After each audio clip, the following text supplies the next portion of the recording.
Բարև ձեզ հարգելի հայրենակիցներ, ես Մարատ Հակոբյանն եմ Կիևից։ Այսօր Ուկրաինա-Ռուսաստանի լայնածավալ ներխուժման 1479-րդ օրն է։ Ռուսաստանում տագնապի ազդանշաններ են, պայթյուններ եւ հրդեհներ, եւ օրեցօր դրանք շատանում են, իսկ ռազմաճակատում Ռուսաստանի համար կայունությունը միայն կորուստների ոլորտում է։ Երևի հենց այսպես է Կրեմլի վերնախավը պատկերացնում գերտերության առօրյան, սա իհարկե սարկազմ է։ Նորությունները շատ են, կփորձեմ հնարավորության սահմաններում ձեզ հետ վերլուծել միայն ամենակարևորը, հաշվի առնելով այն, ինչը կարող է հետաքրքիր լինել մեր հայ լսարանի համար։ Ուկրաինան եւ Ռումինիան ստեղծում են ռազմավարական դաշինք եւ գործարկում դրոնների արտադրություն։ Զգում եք, չէ՞, Ուկրաինան մեկը մյուսի հետևից արտերկրում ստեղծում է դրոնների արտադրության գործարաններ, համ հարևաններին է հարմար, համ մեր ռազմաճակատի համար դրոնների արտադրությունն է շատանում։ Հատկապես կարևոր է, երբ ամբողջ աշխարհում նման դրոնների կարիք կա։ Նավթի աշխարհի խոշորագույն արտադրողը մտադիր է պաշտպանվել նույնպես ուկրաինական դրոններով։ Խոսքը Saudi Aramco ձեռնարկության մասին է։ Ուկրաինամետ լսարանի շրջանում հայտնի դարձած Մադիարը ոչնչացնում է ռուսական ՀՕՊ-ը։ Մարտի 12 օրերի ընթացքում խոցվել է Ռուսաստանի ՀՕՊ ուժերի 19 միավոր, իսկ Z ռազմական թղթակիցները արդեն բաց եթերներում պատմում են այն հսկայական կորուստների մասին, որոնք կրում է ռուսական բանակը Ուկրաինայի դեմ պատերազմում։ Դա երևի իրենք էլ են հասկանում, որ պարտակելը այլևս հնարավոր չէ։ Տեղի ունեցողի ֆոնին Ուկրաինայի նախագահի գրասենյակի խորհրդական Միխայիլ Պոդոլյակը նշել է արդեն ընթացող երրորդ համաշխարհային պատերազմի հատկանիշները, թե ինչպես դա կանվանեն սերունդները, ժամանակը ցույց կտա, բայց այն, որ պատերազմը փաստացի դարձել է երրորդ համաշխարհայինը, Պոդոլյակը հենց դա է մատնացույց անում։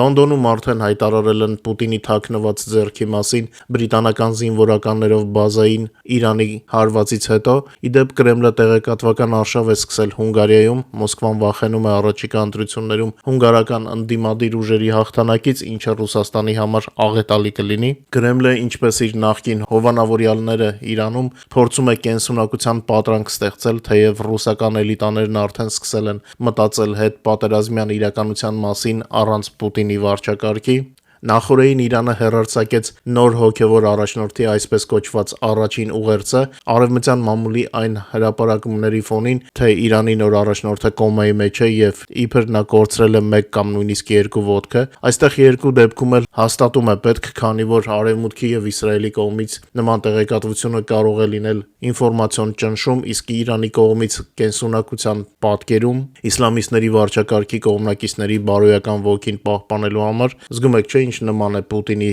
ոճին։ Թեև այն փաստը, որ Իրանի այսպես կոչված նոր առաջնորդը չհայտնվեց հանրության առաջ եւ տեսաուղերձ չձայնագրեց, իսկ նրա անունից արված հայտարարությունը փոխանցեցին պետական գործակալությունները, ինձ թվում է այդ փաստը խոսում է հենց ինքը իր մասին, որպես Իրանի գերագույն առաջնորդ Մոջթաբան ընտրվելուց հետո լայն հանրությանը չի ներկայացել, ինչը քշերքի նժարը թեքում է դեպի արևմտյան լրատվամիջոցների հաղորդումները Մոջթաբա Խամենեիի ծանր վիճակի մասին։ Շատ ռազմական փորձագետներ, քաղաքագետներ եւ արևելագետներ հակված են այն վարկածին, որ Իրանում արդեն տեղի է ունեցել իշխանափոխություն, բայց դա դեռ այն չէ, ինչ կցանկանային Իսրայելը կամ Ամերիկան։ Վիրավոր Խամենեիի որդին, ըստ մի շարք փորձագետների, Իսլամական հեղափոխության պահապանների կորպուսի համար իդեալական կերպար է, որպես քողարկող վահան օգտագործվելու համար, հատկապես արևմտյան լրատվամիջոցների այն տեղեկությունների ֆոնին, թե նա կոմայի մեջ է։ Մինչ Իրանի նոր առաջնորդի վիճակի մասին տեղեկությունները ստուգվում են, եկեք համադրենք փաստերը։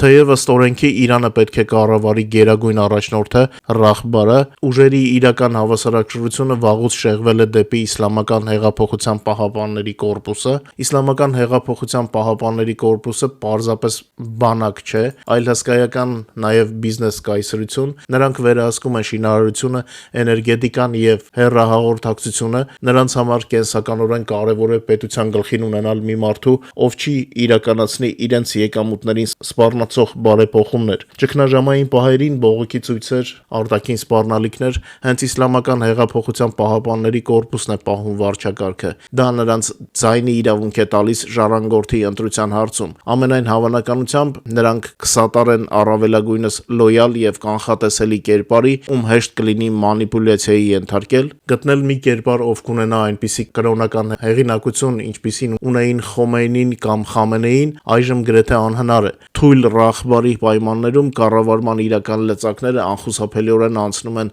նրանց ձեռքը, ովքեր ունեն զենք եւ փող։ Իսլամական հեղափոխության պահապանների կորպուսը սերտորեն ինտեգրված է պետական խորհուրդներում, նույնիսկ եթե ձևականորեն նոր առաջնորդը հրամանագրեր արձակի, դրանց պատրաստումն ու գործադրումը լիովին կախված կլինեն կորպուսի գեներալիտետից։ Այնուամենայնիվ պետք է հաշվի առնել, որ հենց իսլամական հեղափոխության պահապանների կորպուսի ներսում նույնպես միասնություն չկա։ Այնտեղ գոյություն ունեն տարբեր ֆրակցիաներ եւ Խամենեիի մահից հետո ազդեցության համար պայքարը կարող է հանգեցնել նաեւ այդ ստրուկտուրայում ներքին բախումների, այլ ոչ միայն միասնական ստվերային կառավարության։ 26 թվականի մարտի սկզբին հայտնվեցին հաստատված տեղեկություններ այն մասին, որ Մոջթաբա Խամենեին վիրավորվել է։ Ենթադրվում է, որ ոտքերից Իրանի դեմ Ամերիկայի եւ Իսրայելի լայնամասշտաբ ռազմական գործողության առաջին իսկ օրը Մոջթաբայի ֆիզիկական խոցելիությունը եւ թաքնվելու անհրաժեշտությունը նրան ավելի կախյալ են դարձնում իսլամական հեղափոխության պահապանների կորպուսի պաշտպանությունից եւ ռեսուրսներից։ Մոջթաբան Խամենեիի որդին տարիներ շարունակ համակարգել է Բասիջը եւ սերտ աշխատանքային հարաբերություններ է ունեցել կորպուսի ղեկավարության հետ։ Նրան անվանում են կուլիսների հետևում գտնվող առանցքային կերպար, ով վաղուց ներկայացնում է իսլամական հեղափոխության պահապանների կորպուսի շահերը իր հոր ապարատում։ Իշխանության փոխանցումը հորից որդուն ապահովում է վարչակարգի ձևական կայունությունը, մինչդեռ պատերազմ վարելու եւ երկիրը կառավարելու իրական որոշումները կայացվում են ճգնաժամային շտաբերում եւ կորպուսի գեներալների կողմից։ Պաշտոնը ստանձնելուց անմիջապես հետո նոր առաջնորդի անունից հայտարարություններ հնչեցին պատերազմը շարունակելու եւ Հորմուզի նեղուցը արգելափակելու մասին։ Սա լիովին համապատասխանում է կորպուսի բազեների շահերին, ում ձեռնտու է պատերազմական ժամանակի վարչակարգը վերահսկողությունը պահպանելու համար։ Այսպիսով Մոջթաբա Խամենեին այժմ հանդես է գալիս ոչ թե պարզապես որպես առաջնորդ, այլ որպես հաջորդականության խորհրդանիշ, որի հետևում կանգնած է իսլամական հեղափոխության պահապանների կորպուսի ռազմական մեքենան, օգտագործելով նրա լեգիտիմությունը խորը ճգնաժամի եւ պատերազմի պայմաններում պետությունը կառավարելու համար։ Ինչ էլ որ լինի, իսլամական հեղափոխության պահապանների կորպուսը չի կարող երկար թաքցնել ճշմարտությունը, իրականությունը միևնույնն է կբացահայտվի։ Ռազմական օպերացիան շարունակվում է, Ամերիկան եւ Իսրայելը բացի հաջողություններից ունեն նաեւ կորուստներ, Ամերիկան Իրաքում ինքնաթիռ է կորցրել, ամերիկյան կենտրոնական հրամանատարությունը CENTCOM-ը հայտարարել է, որ Իրաքում KS-135 լիցքավորող ինքնաթիռը կործանվել է երկրի արևմուտքում տեղի ունեցող ավիապատահարի հետևանքով։ Ըստ լրատվամիջոցների անձնակազմի 4 անդամ զոհվել է, 2-ի ճակատագիրը անհայտ է։ Իրանական վարչակարգի մնացորդները հարվածներ են հասցնում հարևան երկրներին Պուտինյան Ռուսաստանի ոճով, որպիսի թե բարեկամներին, թե թշնամիներին համոզեն իրենց կենսունակության մեջ։ Իսկ Թրամփը մեծ յոթնյակի առաջնորդներին հայտարարել է, որ Իրանը ուր որ է կկապիտուլացվի։ Թրամփը իրանյան ռեժիմը անվանում է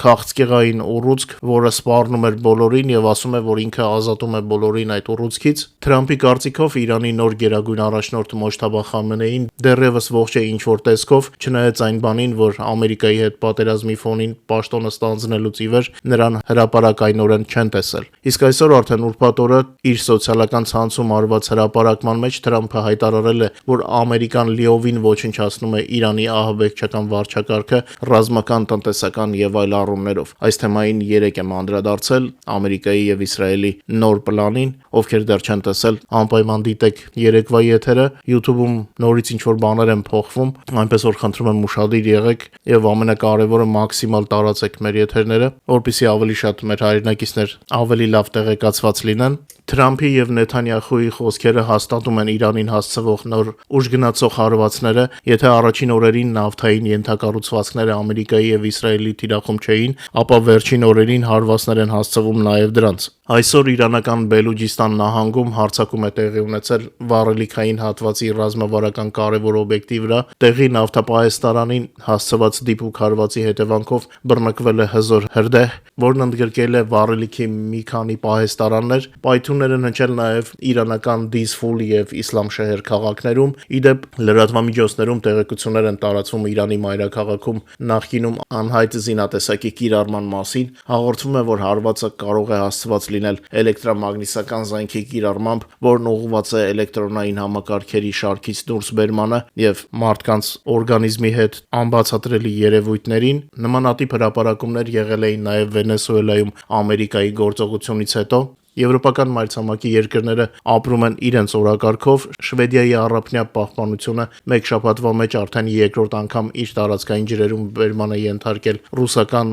ստվերային նավատորմի եւս մեկ նավ, չնայած եվրոպական մայրցամաքում ամենագլխավորը Ուկրաինայում պատերազմն է, որտեղ Ուկրաինայի զինված ուժերը շարունակում են ջախջախել Ռուսաստանի ռազմական թիրախները եւ բազմապատկել պուտինյան բանակի կորուստները։ Իդեպ վաղուց տեղեկություններ չկային Արցախից, այնտեղ Վարանդայի շրջանում կամ ըստ ադրբեջանական տարբերակի Ֆիզուլիի շրջանում ականի վրա պայթել է 68 թվականին ծնված ադրբեջանցի, մինչ ոմանք ուզում են ստիպել մոռանալ Արցախի մասին, հողը դեռ պատերազմում է հիշեցնելով իր մասին։ Իսկ ուկրաինական ռազմաճակատում 3 տեղի է ունեցել 154 մարտական բախում, որոնց ընթացքում Ուկրաինայի զինված ուժերը լիկվիդացրել են 860 օկուպանտի եւ նրանց 2328 միավոր տեխնիկան եւ սպառազինությունը։ Ուկրաինական գլխավոր շտաբը նաեւ հայտնել է, որ լայնամասշտաբ պատերազմի սկզբից ի վեր լիկվիդացված օկուպանտների թիվը հասել է 1,277,620-ի, ռելիզը ձեր էկրաններին է։ Մինչ մեր հաղորդման մյուս թեմաներին անցնելը,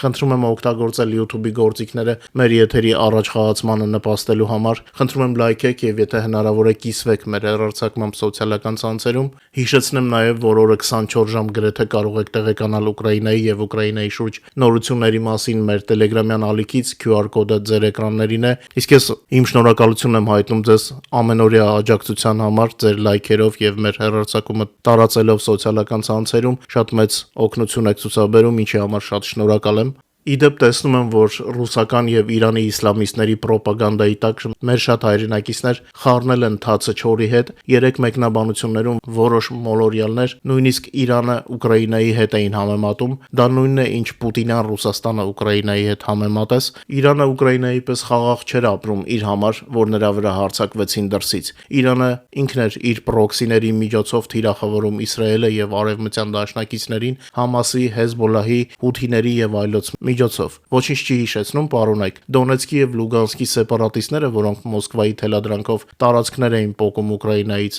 ոճը հենց նույնն է։ Շատերը մոռանում են, որ կռիվը Ուկրաինայում Պուտինի պրոքսիների միջոցով սկսվել է 14 թվականից, իսկ խմորումները ներքին 2012-ից էին սկսվել։ Համեմատել Ուկրաինան Իրանի հետ դա նույնն է, ինչ անմեղ մարդու վրա իր տանը նստած հարձակումը համեմատվի գողին իր տանը կամ բնում բռնելուն, որտեղ ավազակը թալանից հետո եկել էր թաքնվելու։ Չի կարելի ավազակին տանից ձերբակալելու փորձը անվանել հարձակում իբր անմեղի վրա։ Իրանի ռեժիմի լիկվիդացման process-ը հետևանք է Իրանի իսլամիստների տասնամյակներով վարած քաղաքականության, եւ այսօր էլ մենք տեսնում ենք, թե ինչպես են իրենց պահում այդ ավազակները, հարվածելով հարևան երկրների տարածքին եւ ոչ միայն ռազմական օբյեկտներին։ Սա ավազակների խումբ է, որը պետք է վնասազերծվի։ Թե ինչքան կխորանան Ամերիկան եւ Իսրայելը, դեռ կտեսնենք։ Նրանք կարող են իրենց թույլ տալ ծանր հարվածներից հետո թողնել, որպեսզի Իրանի վիրավոր ռեժիմը ինքնուրույն մնա հոգեվարքի մեջ մինչ մեռնելը։ Եթե Իրանի ժողովուրդը այլևս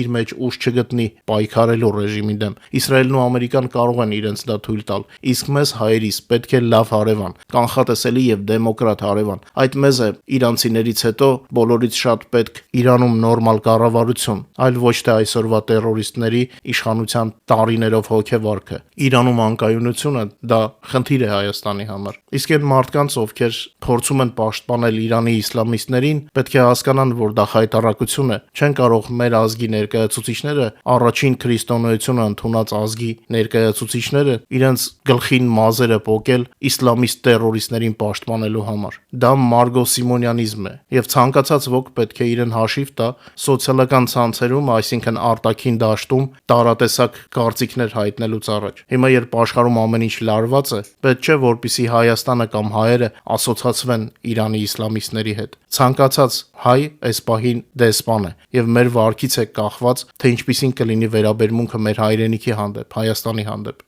Ի վերջո պետք է տարանջատել Իրանի ժողովրդի հանդեպ վերաբերմունքը Իրանի իսլամական ռեժիմի հանդեպ վերաբերմունքից, Ուկրաինայի զինված ուժերի ղեկավարությունը կարծում է, որ օկուպանտների ավիացիայից ողջ Ուկրաինան պաշտպանել կարող է միայն ուկրաինական երկաթե գմբեթը։ Ուկրաինայում կհայտնվի հակադրոնային գմբեթ, քանի որ ողջ երկիրը հոբ զենիթարթիրային համալիրների օգնությամբ պաշտպանելը անհնար է։ Նոր սպառազինության համար օրինակ կծառայի Իսրայելի երկաթե գմբեթը, իսկ Ուկրաինայի զինված ուժերի օդային ուժերի հրամանատարի տեղակալ Ելիզարովը խոստացել է Ուկրաինայում ստեղծել ավելի հզոր երկաթե գմբեթ, քան Իսրայելում է։ Գնդապետը ընդգծել է, որ ուկրաինական զինված ուժերին հաջողվում է ոչնչացնել թշնամու բազմաթիվ դրոններ, բայց ուկրաինական երկաթե գմբեթի ստեղծումը միևնույնը մնում է պարտադիր խնդիր։ Ելիզարովը շեշտել է, որ ուկրաինական գմբեթը կլինի մասշտաբային եւ հզոր, իսկ իսրայելական տարբերակը նրա ֆոնին կթվա ընդամենը մի փոքրիկ կետ։ Lazar's Group հատուկ ստորաբաժանման նախկին հրամանատարը նշել է, որ ռուսական բանակը այլևս չի հարձակվում Ուկրաինայի վրա։ Դրոնների փոքր խմբերով հարձակումները դարձել են ավելի զանգվածային։ Այդ իսկ պատճառով ուկրաինական երկաթե գմբեթը դարձել է օրակարգային հարց, իսկ ես անձամբ չեմ կորցնում հույսը, որ Հայաստանի ղեկավարությունը ի վերջո քայլեր կձեռնարկի մեր հայրենիքի երկինքը պաշտպանելու համար, օգտագործելով ուկրաինական փորձը։ Ռուսաստանը չի պաշտպանում Հայաստանը, ժամանակն է նրան փոխարինող գտնելու։ Ինչպես արդեն նշեցի, եթերի սկզբում մարտի 1-ից 12-ը Մադյարի դրոնային համակարգերի ուժերը ոչնչացրել են ռուսական հակաօդային պաշտպանության համակարգի 19 միավոր։ Նախորդին բռնակցված Ղրիմում բազմաթիվ պայթյուններ են տեղի ունեցել, մասնավորապես ռազմական բազաներում եւ օդանավակայաններում։ Մեր դրոնների հարձակումների պատճառով ռուսական ՀՕՊ-ը պնդում է, թե խոցել է ավելի քան 100 դրոն, սակայն Սևաստոպոլում արձանագրվել են բազմաթիվ վնասվածքներ։ Տեղի բնակիչները հայտնել են դրոնների հրաձգության եւ մի քանի ռազմական օբյեկտների խոցման մասին։ Բացի այդ, Ուկրաինայի պաշտպանության ուժերը հաջողությամբ հարվածել են Ռուսաստանի զինված ուժերի կարևոր թիրախներին օկուպացված Մարիուպոլի մոտ, օկուպանտներին զրկելով ռազմական տեխնիկայից։ Մարտի 13-ի առավոտյան բարի դրոնները հարձակվել են Ռուսաստանի Կիրովի մարզի ռազմավարական օբյեկտի վրա, որի հեռավորությունը Ուկրաինայից կազմում է մոտ 1300 կիլոմետր։ Ըստ նախնական տեղեկությունների, հարվածի տակ կրկնակի հայտնվել է Կիրովո-Չեպեցկի Ուրալխիմ քիմիական գործարանը։ Սա առաջին դեպքը չէ այդ գործարանի խոցման, կսպասենք հետևանքների արձանագրությանը։ Նաև բարի դրոնները հարձակվել են Ռուսաստանի կազմի մեջ մտնող Ադիգեայի հանրապետության ռազմական եւ ռազմավարական օբյեկտների վրա։ Նախնական տեղեկություններով հարձակման է ենթարկվել Խանսկայա ռազմական աերոդրոմը։ Ռուսական օկուպացիոն բանակը մտադիր չէ դադարեցնել հարձակողական գործողությունները Ուկրաինայի դեմ, թեև պատերազմում հսկայական կորուստներ է կրում, այս մասին հայտնել է Ուկրաինայի զինված ուժերի գլխավոր հրամանատար Ալեքսանդր Սիրսկին։ Նա նշել է, որ այս պահին Ռուսաստանը մտադիր չէ դադարեցնել մարտական գործողությունները, եւ դա չնայած այն բանին, որ Ուկրաինայի դեմ պատերազմում Ռուսաստանը շատ մեծ կորուստներ է կրում։ Արդեն 3-րդ ամիսն անընդմեջ ռուս օկուպանտների կորուստները գերազանցում են ռուսական բանակի համալրումը։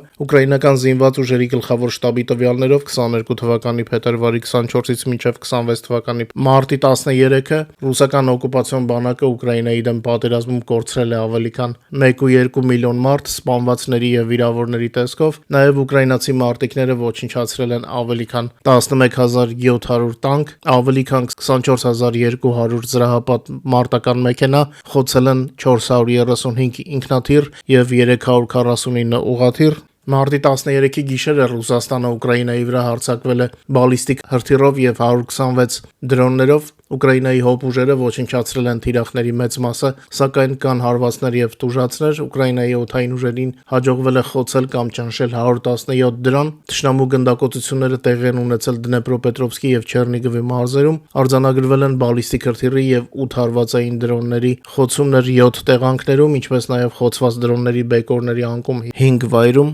Միևնույն ժամանակ Ռուսաստանի օկուպացիոն բանակը կարող է առաջիկա օրերին նոր զանգվածային օդային հարված հասցնել Ուկրաինային։ Այս մասին նախազգուշացնում է Ազգային անվտանգության եւ պաշտպանության խորհրդին կից ապատեղեկատվության դեմ պայքարի կենտրոնը։ Այս կապակցությամբ ուկրաինացիներին հորդորել են ուշադիր լինել բոլոր օդային տագնապներին։ Իդեպ Ռուսաստանը փոխում է Ուկրաինայի հրթիռային գնդակոծությունների մարտավարությունը։ Ռուսական բանակում ռազմավարական ավիացիան հասել է մաշվածության զգալի աստիճանի, ուստի հրամանատարությունը այլընտրանքներ է փնտրում։ Խոսքը վերգետնյա արձակման կայանքների տեղակայման մասին է։ Մինչ այս Խ-101 հրթիռները կիրառվում էին բացառապես ռազմավարական ռմբակոծիչներից։ Նման արդիականացման գլխավոր նպատակն է նվազեցնել ծանրաբեռնվածությունը ռազմավարական ավիացիայի վրա, առաջին հերթին Tu-95 MS եւ Tu-160 ինքնաթիռների, որոնք համարվում են այս հրթիռների հիմնական կրողները եւ արդեն ունեն զգալի մաշվածություն, իսկ ինչպես գիտենք, նոր ինքնաթիռներ Ռուսաստանը այլևս չի արտադրում,